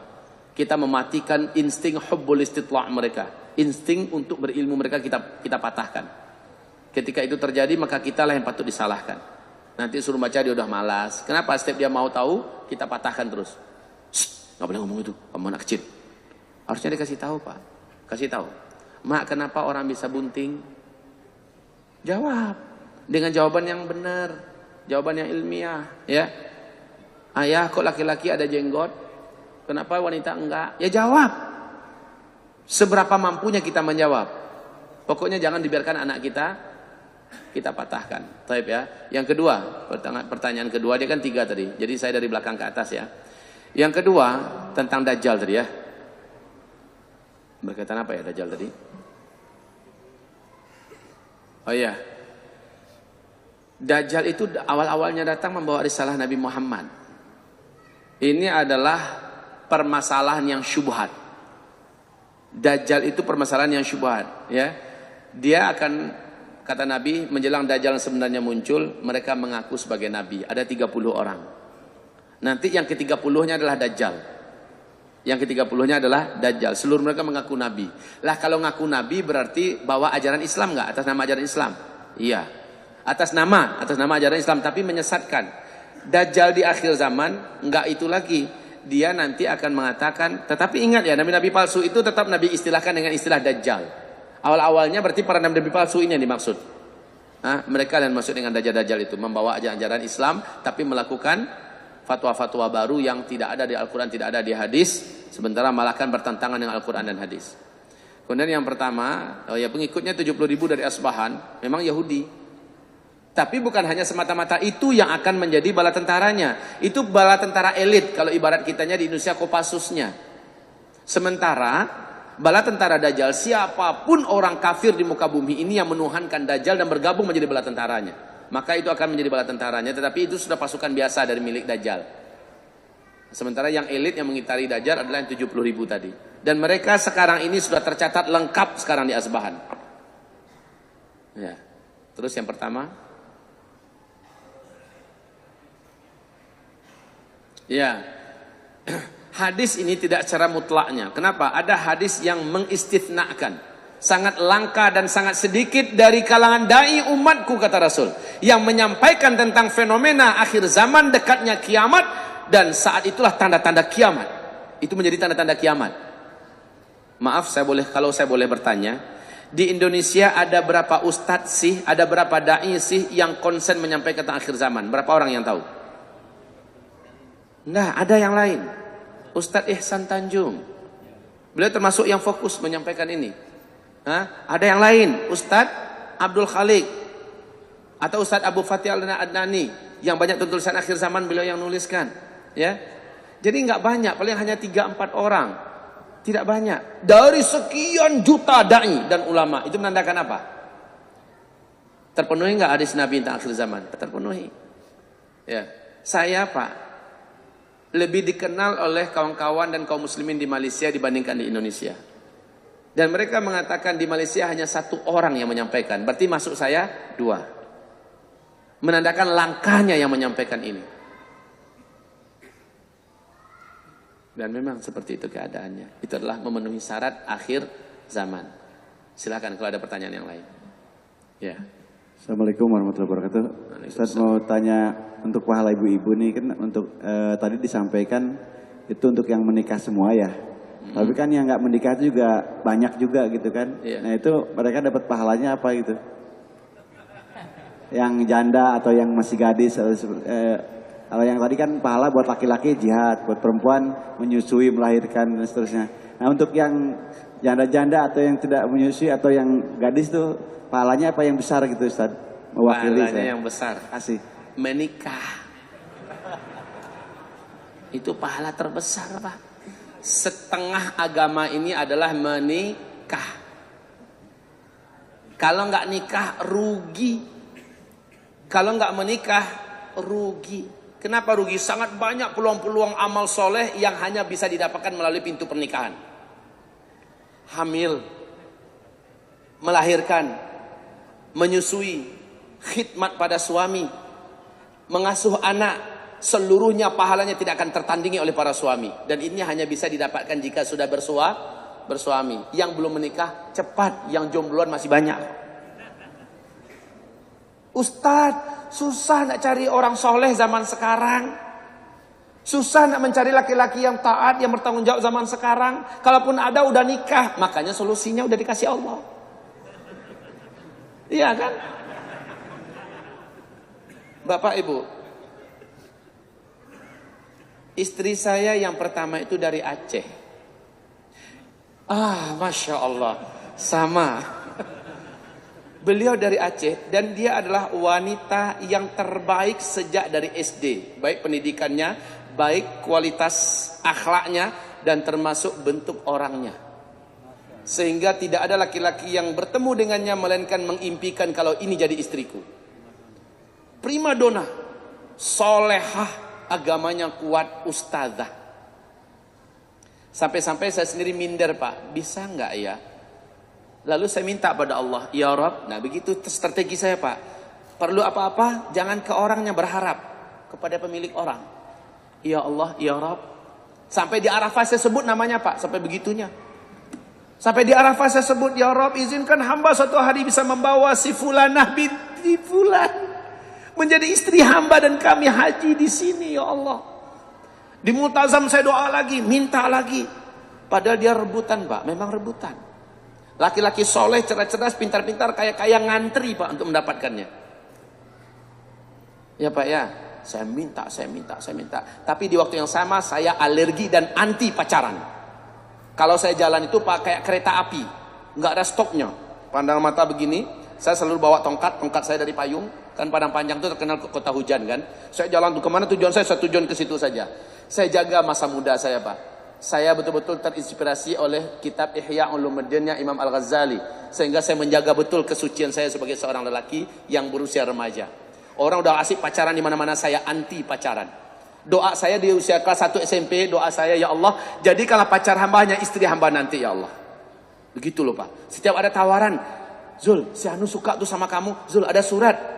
Sekali lagi, saya lihat orangnya memang cantik, kemudian saya doa, ya Allah, itu istri saya nggak nanti itu? Kalau iya, ya Allah, simpan dia dulu sementara untuk saya. Nanti setelah dia matang, saya udah matang, nikahkan kami. Jika tidak, ya Allah, lupakan dia dari kehidupan hamba. Dan berikanlah untuknya suami yang lebih baik dari hamba nanti. Padahal saya kelas 1 SMP loh baru itu. Udah kayak gitu bahasa saya dengan Rabbul Alamin. Saya nggak mau pacar-pacaran Pak, Alhamdulillah. Nah ternyata, akhirnya, jadi Pak. Setelah nikah, bener, taribat yadak. Berdebulah tanganmu, beruntung Pak. Nyenengin hati siang malam, dilihat menyenangkan hati, ngomong lembut bahasanya, agamanya menjaganya, membuat kita adem, ayem, tentrem, ya. Terus ketika kita mulai masuk ke bab poligami itu, saya caranya asik Pak, bawa buku tentang poligami, Barat bicara poligami, letak di rumah. Saya tahu istri saya ini suka baca. Ternyata buku itu sudah ada tanda-tanda bekas dibaca. Istri saya yang baca. Baca, satu cara Pak. Cara yang kedua, saya sebutkan keprihatinan para akhwat-akhwat yang belum bersuami. Sementara laki-laki soleh terbatas. Saya ajak dia merenung dan berpikir. Saya ajak dia berpikir sosial, bagaimana dia bisa menyelamatkan akhwat seperti itu.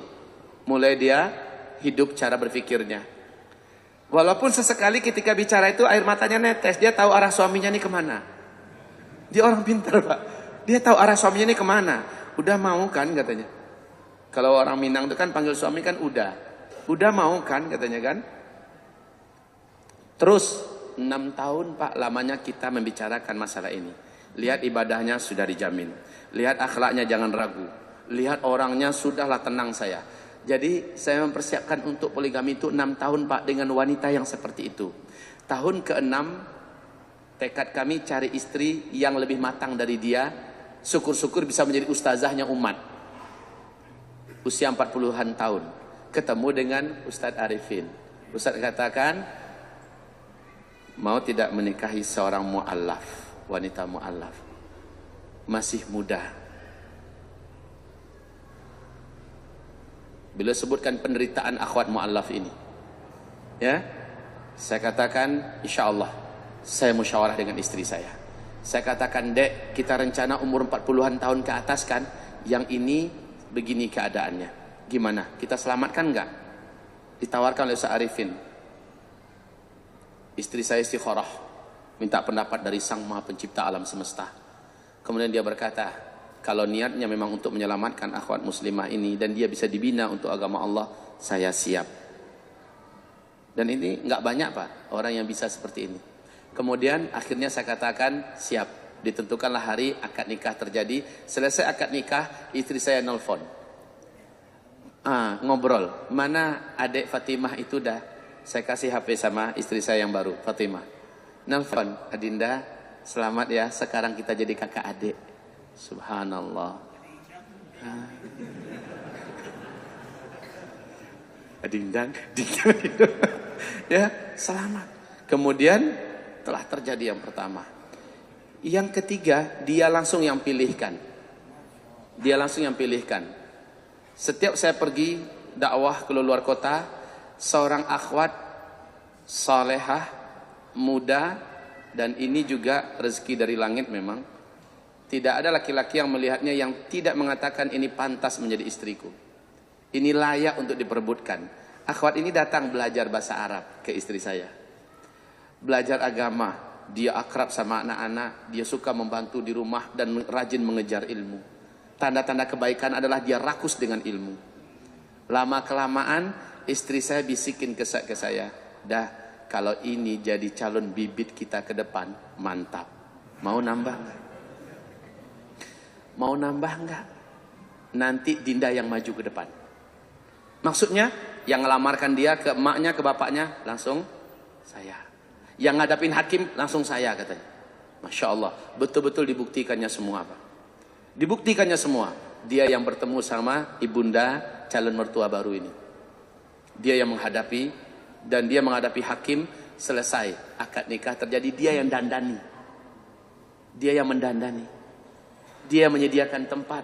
Subhanallah Pak, susah nggak jadi wanita macam ini? Susah. Bukan susah Pak, tapi susah. Gimana cerita Allah kasih yang kayak gini? Konsepnya syukuri yang ada. Kalau bapak belum mensyukuri istri yang ada, bapak tidak akan ditambah oleh Allah. Kalau maksa, Allah tidak akan membantu bapak. Yang ada aja belum terpelihara oleh kita baik-baik. Belum tersenangi hatinya, belum terayomi agamanya, belum terdidik dengan baik. Gimana minta tambah? La in syakartum. Silakan lanjut. La azidannakum. Kalau kamu bersyukur, syukuri dulu yang itu Pak. Benar-benar bersyukur. Tiap melihat istri kita, alhamdulillah ya Rabb, Engkau beri hamba istri sebaik ini, semulia ini ya Allah, cocok untuk hamba. Ya Allah, bersyukur. Asli loh Pak, dari hati. Bukan ngarang-ngarang lidah, karena Allah Maha tahu isi hati kita. Kalau sudah seperti itu muncul Pak rasa bahagia, rasa senang Allah menikahkan kita dengannya. Betul-betul kita jaga dia dengan baik, kita rawat dia dengan baik, kita cintai dia dengan sepenuh hati. Yakinlah Pak, Allah yang atur untuk penambahan. Allah yang atur untuk penambahan. Jangan dari diri kita mau nambah. Maaf ya, maaf Bapak. Kalau dari diri Bapak mau nambah, maaf itu dari nafsu. Walaupun itu halal, tapi Allah tak tolong Pak. Biar Allah yang atur. Nanti Allah yang jinakkan hati istri kita. Nanti Allah yang akan bolak-balikkan hati istri kita. Istri saya Pak membela saya di hadapan hakim. Bapak tahu nggak bahasanya seperti apa? Ketika hakim ini kan dia minta istri saya buka cadar. Buka cadar. Bisa jadi kamu dalam keadaan tertekan bicara. Istri saya buka cadar. Terkejut hakim itu. Hakim ini perempuan. Kamu cantik.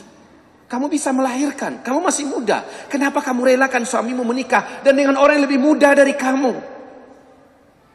Jawaban istri saya apa? Saya sudah berbahagia hidup bersama suami saya sekian tahun.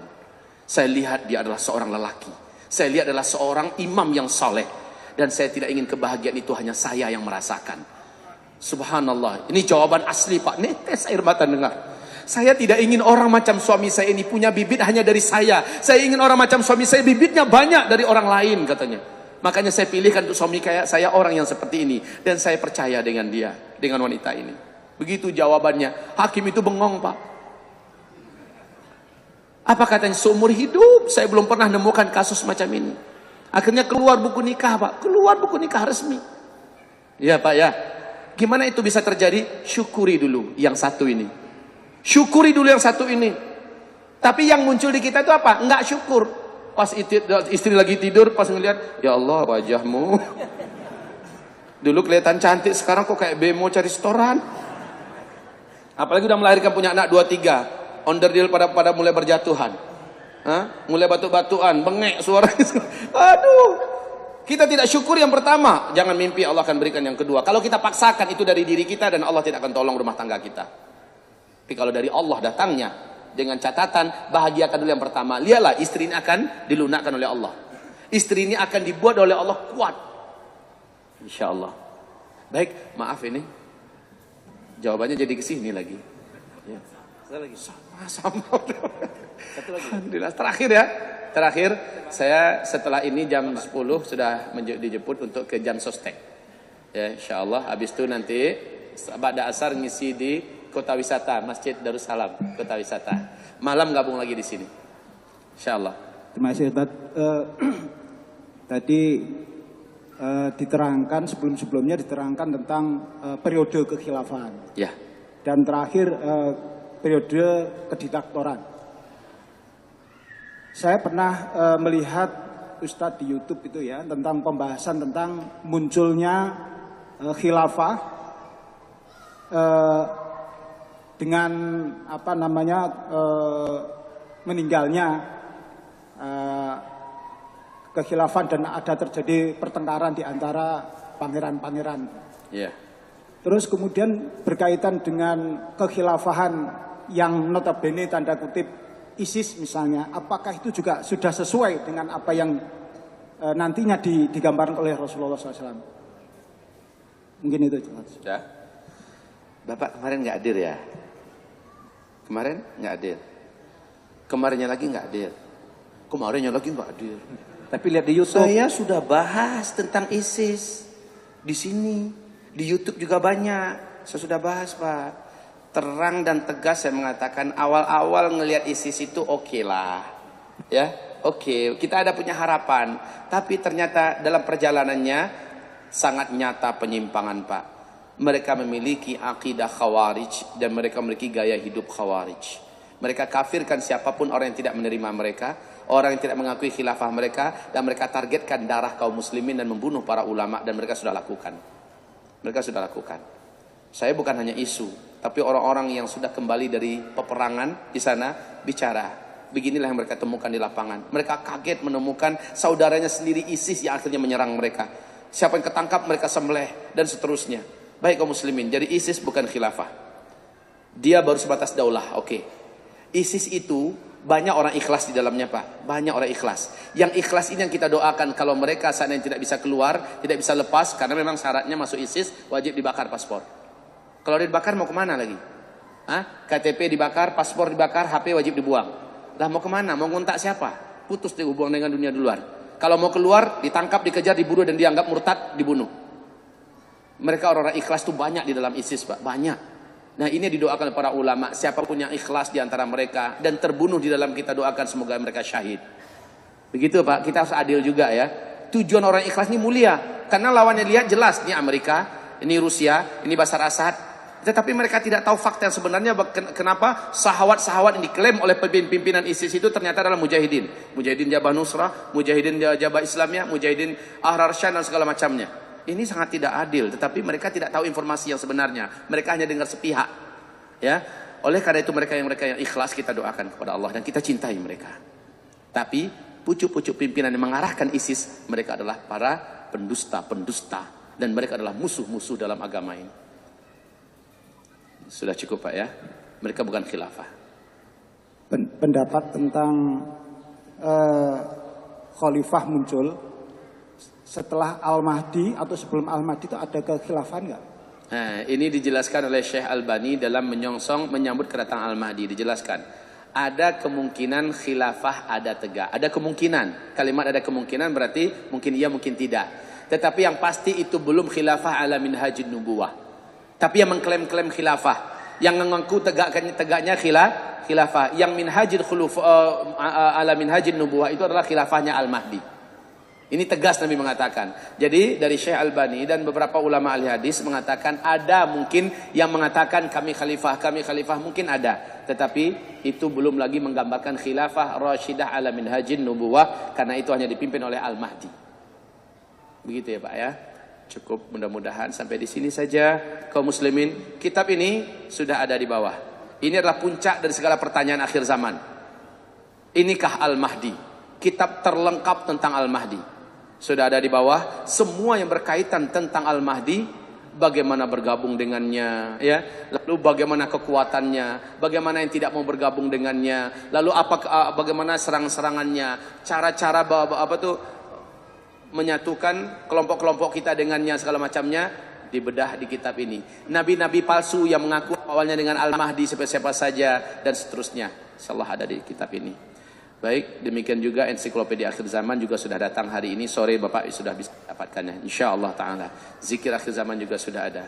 Demikian dari saya, Bapak Ibu, dari kitab inilah, dari penjualan kitab inilah kita gaji guru-guru di pesantren saya.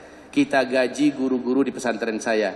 Kita biayai santri-santri yang tidak mampu. 50% santri kami banyak tidak mampu.